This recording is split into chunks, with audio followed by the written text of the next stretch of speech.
Hello learners, welcome to the course Migrated Women's Literature. In today's class, we would be talking about the poem A Letter for Home. This poem is written by Himani Banerjee. As we all know that the immigrant writers and poets understand the intricacies of power, its methods of manipulation, silencing and exclusion. They present the upheavals of relocation and reshaping the lives. Sometimes the advantages of untortured vision and less tired responses also get a representation in their works. They often talk about racism and bigotry, displacement and uprooting as well as rerouting. Their writings are based on their personal experiences. The women writers and poets are no exception here. They too have not hesitated in speaking their minds about all those experiences. Women immigrants, members of racial and religious minorities are the great survivors and fighters. Although some of them were professional and even academics, yet they faced discrimination. Such discrimination, not just racial but also being women, has shaped their writings. Making rooms of their own, they spun their own yarns, showing their love for language and its nuances. Today, we would be talking about Himani Banerjee, and we have taken one of her poems for today's discussion. Himani Banerjee was born in 1942 in India. She is a renowned writer, sociologist, academic and a philosopher. She currently works at the York University, Canada. She teaches the graduate program in social and political philosophy and also the graduate program in women's studies in the sociology department of the university. Banerjee is a writer and activist whose degrees are from Vishwabharati University and also from Jadavpur University, India. She has also pursued some of her courses like her post-graduation, and she has completed her PhD from the University of Toronto. Let us talk about Himani Banerjee's major works. She has been delivering talks on how marginalized women are looked at, othered and silenced. Notably, her works are remarkable for presenting the women and the discrimination against those women.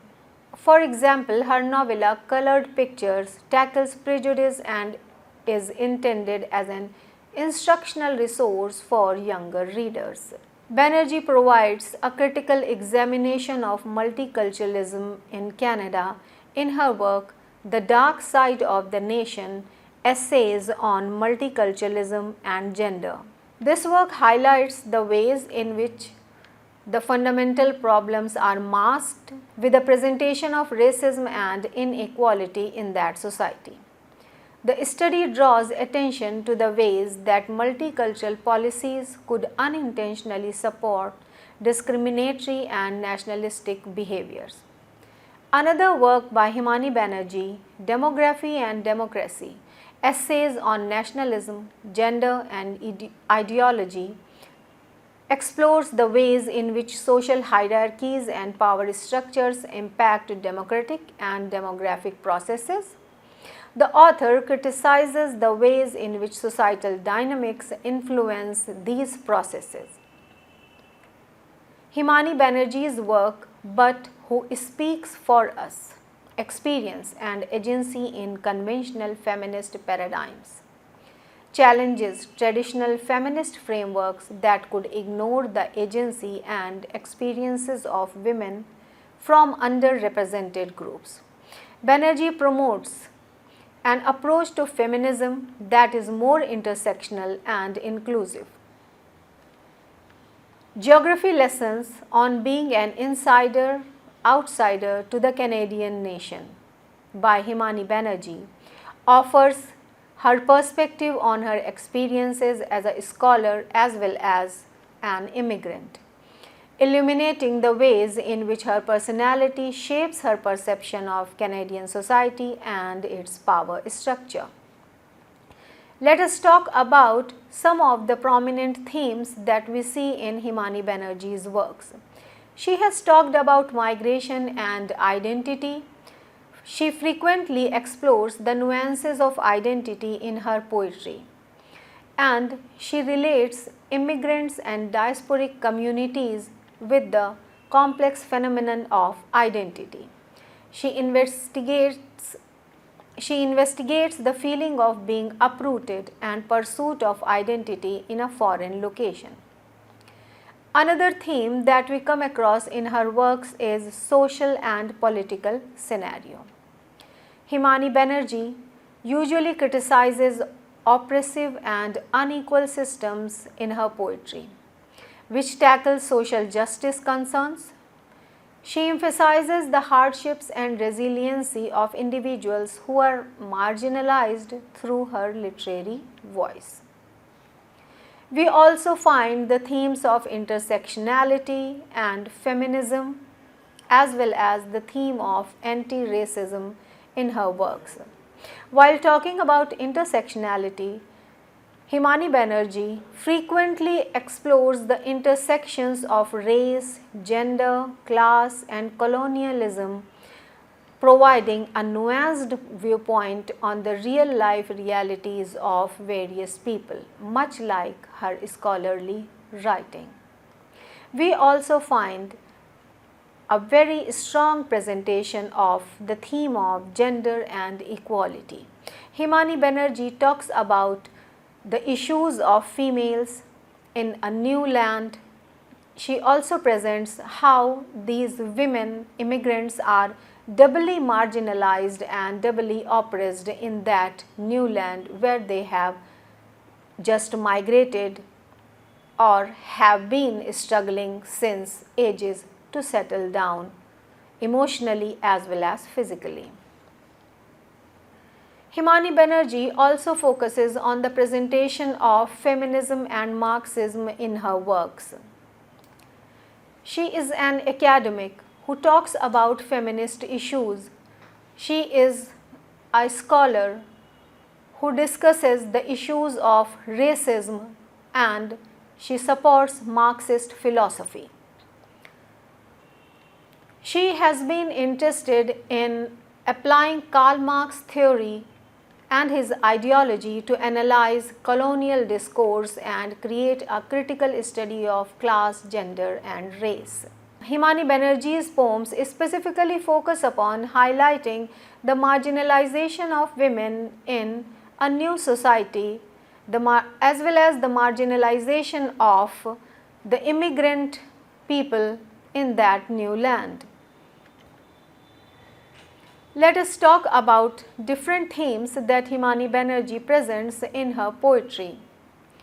We see that she has been presenting and discussing the issues of immigrants, and she talks about all these issues in various ways. Sometimes she writes poetry, at other times she writes some of the essays, and also she delivers different lectures. Her talks are specifically focused on the presentation of discrimination in that new land, the presentation of the feeling of alienation, and also the religious bigotry.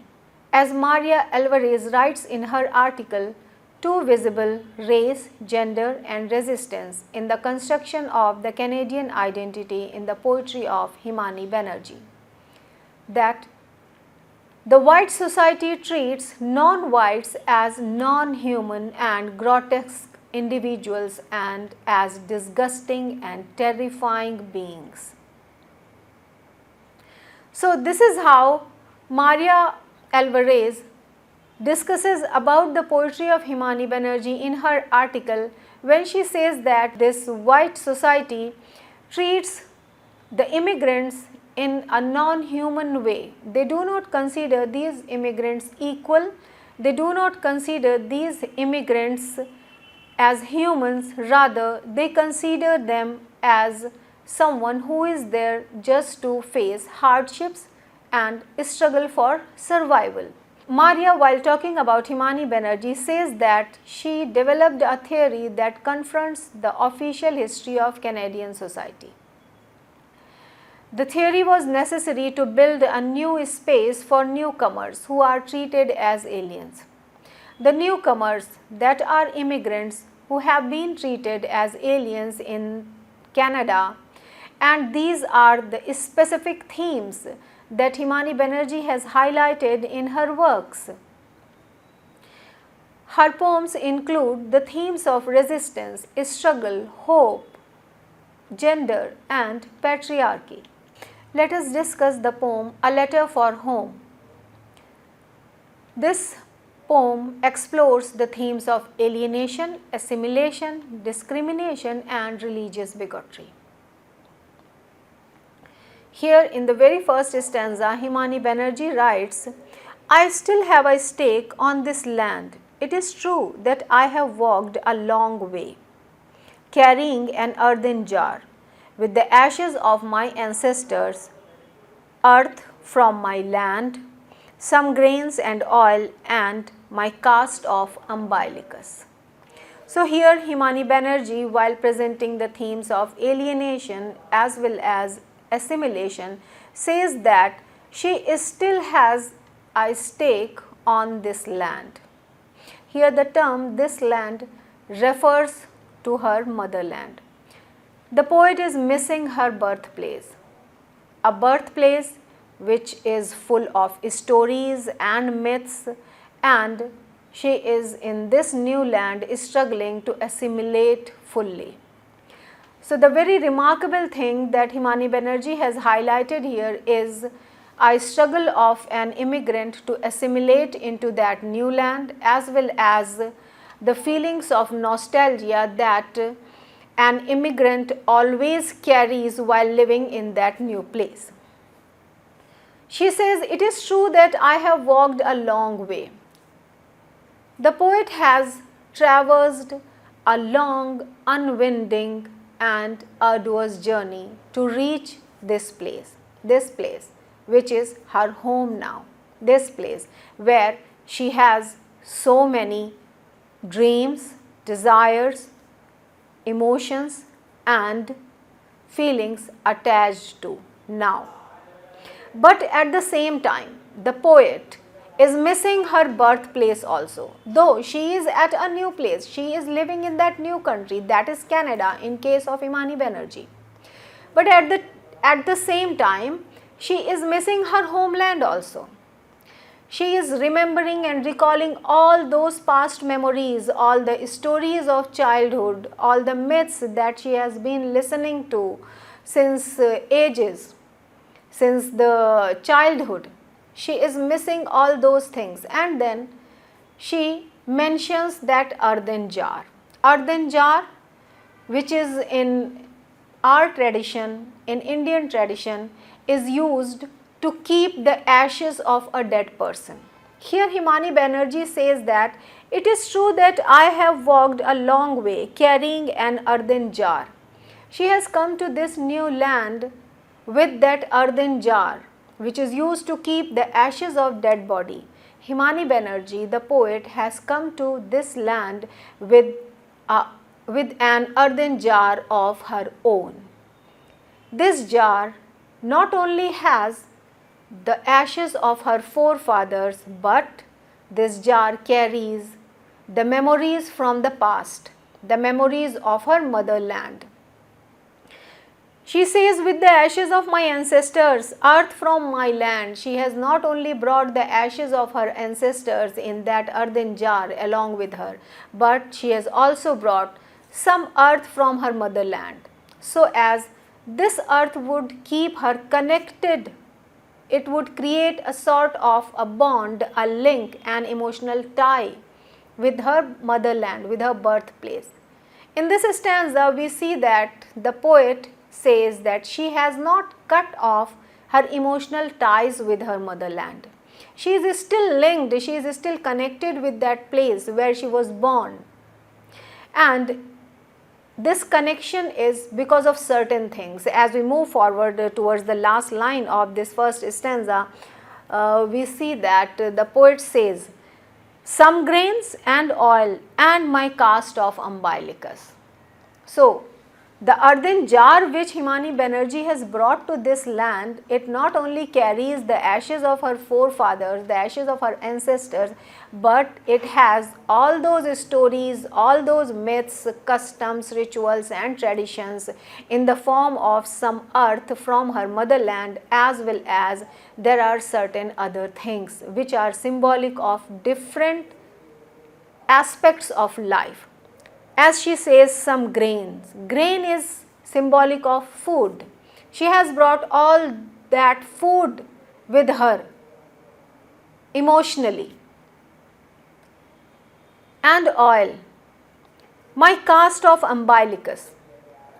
So, and she has also brought the cast of umbilicus with her in that earthen jar. So, when she says, and my cast of umbilicus, at the same time we see that just the line above the last line talks about earth from my land. Here both the terms point towards like a belief which we find in some of the communities in India.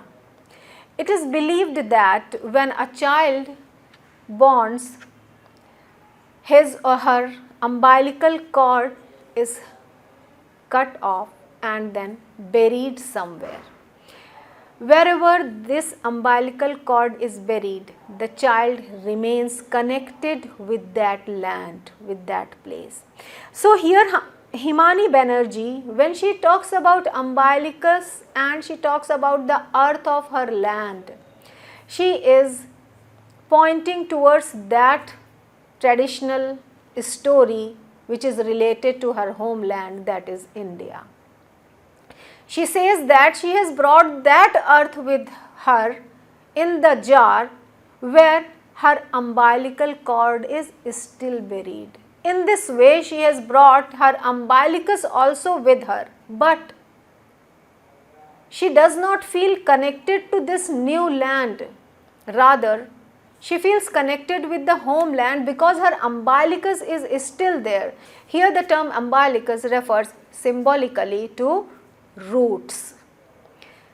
Himani Banerjee feels that her roots are still there in her motherland. That's why she is connected to that new land. That's why it is difficult to adjust in this new place. That's why it is difficult to assimilate in this new culture completely. Let's move towards the next stanza. So the first stanza, as we have discussed, talks about Himani Banerjee's journey from her homeland to this new place which is her home now, the place where she has attached some of her emotions, feelings, dreams, desires and many other things, yet she feels the pains and pangs of nostalgia. She still remembers her birthplace, and these are the memories of her homeland which does not let her fully assimilate into the new Canadian culture. The next stanza is, I have buried this urn here under my hearth and built a fire that I feed daily and watch the shapes gather and give me the news from the other world. So, Himani Banerjee, who has said in the very first stanza that she has brought the earthen jar with herself, the jar that carries the ashes of her forefathers, the jar that carries so many memories, the jar that carries food and oil and grain, all these are symbolic of culture, ritual, traditions and customs of her birthplace. So, she has brought all those things kept very nicely in that earthen jar. And then in the next stanza, Himani Banerjee says that I have buried this jar here, I have buried this urn here. Here, this word refers to the new place, the present land where Himani Banerjee is living at that time. That is Canada for her. So she says that I have buried this earthen jar here in this new place which is my home now, and I have buried it with an intention that keeping all those memories with me will keep me connected with my motherland, and it would also create the same kind of atmosphere. It would also give me same sort of emotional connect with this new land, because I have buried all those things in that new place. I have buried the jar which has my umbilicus, the jar that has earth from my motherland. So this way it would feel connected with this new place. And then she says, under my hearth, Himani Banerjee has buried that jar, that earthen jar, under the hearth, and the poet has created, she has built a fire there. The poet also says that she feeds that fire daily so that it would remain alive, so that it would keep burning, because she wants to remain connected with her birthplace. She wants to remain, she wants to keep all those memories alive in her mind. And she writes, I feed daily and watch the shapes that she see in the flame of that fire. As we all know that whenever there is something burning, we feel that some shapes are arising in the flame. The flame sometimes takes the shape of something, and after a minute or so, suddenly the shape changes. So Himani Banerjee is talking about all those shapes which the flames take, and these are the shapes that take different forms. Sometimes it appears to the poet that it is a person from her motherland. She sees her own people in those shapes. She sees her own plants, animals, places, houses, locality, all those things that resemble with the memories, that resemble with the time that she has lived in the past in her motherland.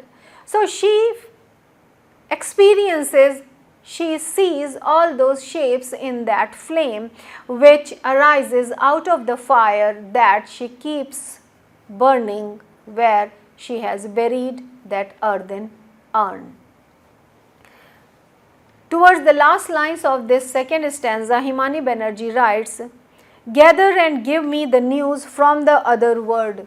And these are the shapes that arise and give her news from the other world. Here the term other world refers to the world which she has left behind, the world that is her motherland. So she gets connected with the help of all those news, she gets connected with the help of all that information which she receives through different mediums, which she receives through different sources. So that news, that information or that talk keeps her connected with her birthplace. And this is true of all those immigrants, all the people who are living away from their motherlands. They feel connected whenever they listen to any specific information about their birthplace. They feel linked. They feel that same emotional tie with their motherland when they listen to the news about that place. And that is the reason why they prefer living in certain specific localities in a new place, in that new land, that host country. Most of the immigrant communities, they create their own localities, which Homi Bhabha in his book has referred to as the creation of ghettos, where people belonging to one specific community or people belonging to one specific region or people belonging to one specific nation start living in that new land, so as they would remain connected with each other, so as they would feel united and strengthened. Now let us move towards the next stanza. The third stanza. Here Himani Banerjee has given a reference to that legendary story of the seer Chanakya. The story is like this. Chanakya, when he was insulted by the clan of King Nanda, he vowed that he would not tie his hair. Chanakya, being a Brahmin, used to tie a part of his hair in the form of a choti, that is a knot. So after being insulted, he vowed that he would not tie that choti until he until he would remove the Nanda clan from the throne. And he had also vowed that he would eat ash if he did not succeed in removing Nanda clan from the throne. So that is the story which is referred to here in this stanza. Himani Banerjee writes, I do not bind my tresses in exile. A speck of ash lies on my full plate, and at night in bed I feel the house vibrating with the life still left throbbing in the earth where my umbilicus lies buried. Here again in the last line of this stanza, she has given a reference to the umbilical cord. As I have just told you that there is this tradition of burying umbilical cord of a newborn baby at a place, so that the baby, as he or she grows up, would remain connected with that birthplace. So Himani Banerjee is also talking about that same thing in this stanza. She says, I do not bind my tresses in exile, as the seer Chanakya had vowed that he would not tie his choti until he would remove Nanda clan from the throne. It was like a vow to avenge for his insult. So Himani Banerjee says that she also does not tie her hair as if she is living in exile. But she also says that she has not vowed to take revenge against all those insults that have been heaped upon her and also upon other immigrants in that new land. A speck of ash lies on my full plate. Ash here symbolizes daily insults that those expatriates have been faced in that land, in that new place. And when she says, ash lies on my full plate, and at night in bed I feel the house vibrating with the life still left throbbing. Ash lies in my full plate. All those insults are there in front of her. Whenever she sits to eat, she feels that this food is not food. It is just like ash, which Chanakya had vowed to eat if he would not be able to remove Nanda clan from the throne. So this way, this ash is symbolic of insults, and while eating that food, the poet feels as if she is swallowing all those insults that are given to many immigrants, in fact each and every immigrant, by the native peoples. And when she goes to sleep at night, she feels as if her bed is vibrating, and this vibration is because of the place that still lives in her memories. And she says that she still feels her homeland throbbing in her heart.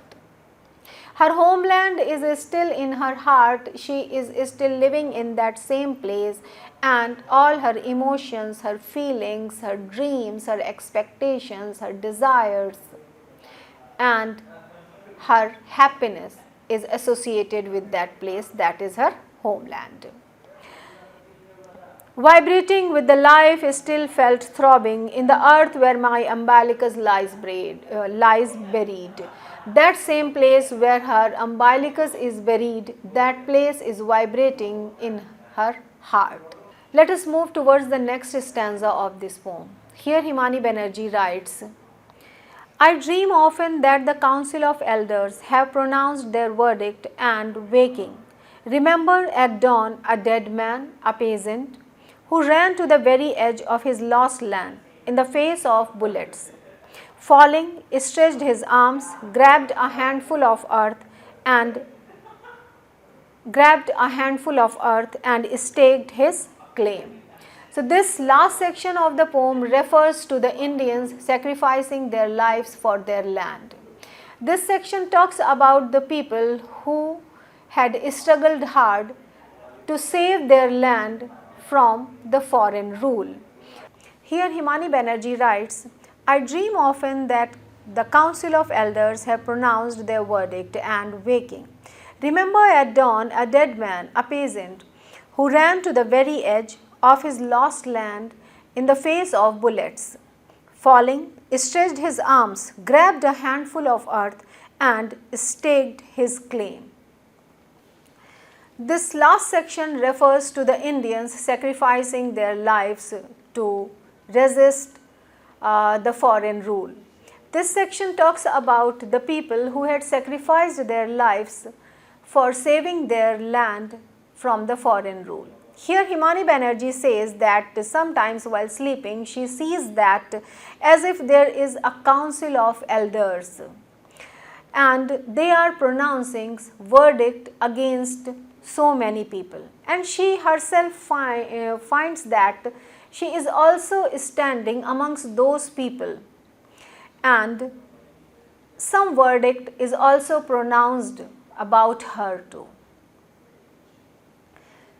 This section goes to refer to that specific practice in some of the Indian societies or some of the Indian places where the elders sit together and then they decide about any specific act of some people, whether their act is correct or not, whether their act is good or not, and they pronounce some verdict according to their decision. So Himani Banerjee feels that because she has left her homeland and has got settled in this new place, so she feels as if these elders are sitting together and pronouncing a verdict against her.